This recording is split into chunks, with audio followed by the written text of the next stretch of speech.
Welcome to my series called Game Reviews, where I talk about games that I play in a particular year. This one is going to be kind of a continuation off of the one I did last time, which was a South Park game. This one is South Park Fractured But Whole. 1T. But Fractured is a continuation off of Stick of Truth. And basically, instead of taking on fantasy characters, you are still the new kid and you are now taking on a superhero persona. And in this one, it's a little different because the characters are now separated into factions between Coon and Friends, which is Cartman's group, and then you have Freedom Pals. Now, personally, I go with Freedom Pals because I like Dr. Timothy's, who's Timmy, who is their leader. And I like his methodology a lot better than Cartman's, but then again, I also just don't like Cartman in general. But basically, this whole thing is about trying to get money for their particular franchise, so it's the Marvel versus DC kind of argument. And all the while, there is an undertone of some crime boss who is trying to stir up crime in South Park and get the mayor taken away so that they can replace him. And it is the dumbest reason. Honestly, it was such a waste. They could have done so much more with that particular kind of plot line, but they went away. I don't agree with it, but it's whatever.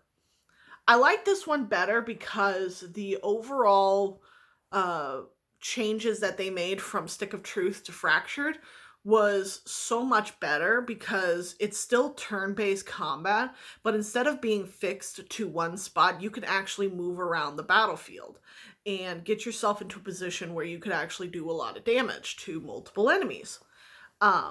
And the abilities that you're able to kind of like mess with are not fixed. So like in the previous game, if you picked a fighter, you could only pick fighter abilities.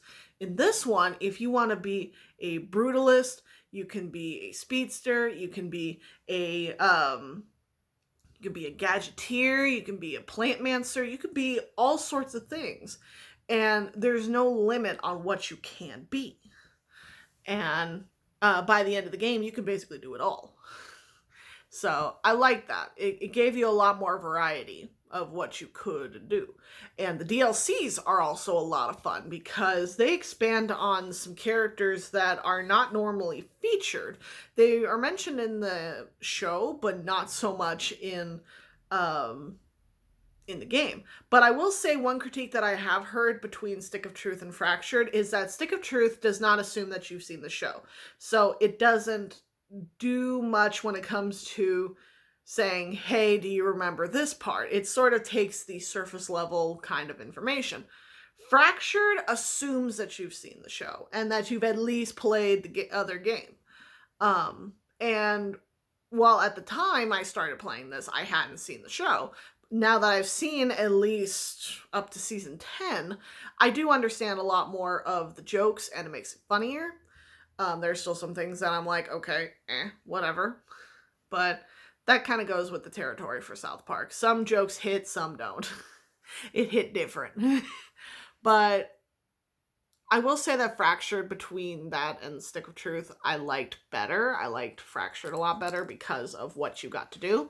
And I also liked that they added in more mechanics for customizing your character. Because in the previous one, the only thing you could really do is choose your costume. In this one, you got to choose your gender, your sexuality, your religious connotations, your fears, what else? Your ethnicity. And I will say that the one thing that kind of bothered me was that in the beginning of the game, you have to choose your skin tone. And it's basically the difficulty curve. So if you're on the whiter end, it's easier versus the darker end, which is more difficult. But in reality, the only thing that this slider does is, one, it stops you from being able to do a big side battle. And two, supposedly, according to people who have actually tested one against the other, it stops you from being able to get as much money if you go on the darker end, which I'm like, oh, what? let's I don't like this. I don't like this take. But I do see why they did it. They were trying to make a comment about how social inequalities are very much based in your skin tone, and that's something that needs to be stopped because it's like I will say that the battles are once again just bombastic. Like in the first game, yeah, there were some very interesting battles. This one took it to a whole new level. And I think that's why they decided to go with the if you've seen the show, play this game. Instead of just saying it's like, hey, if you've heard of our show, that's cool. But it was just something else. But I really did enjoy it, and I've played it through multiple times. I actually got all of the trophies before my husband did, which is a rarity. But I got all of them. I was happy, and 2 thumbs up. Or, yeah. Anyway, so thank you all for watching, and I will see you all in the next video. Bye-bye!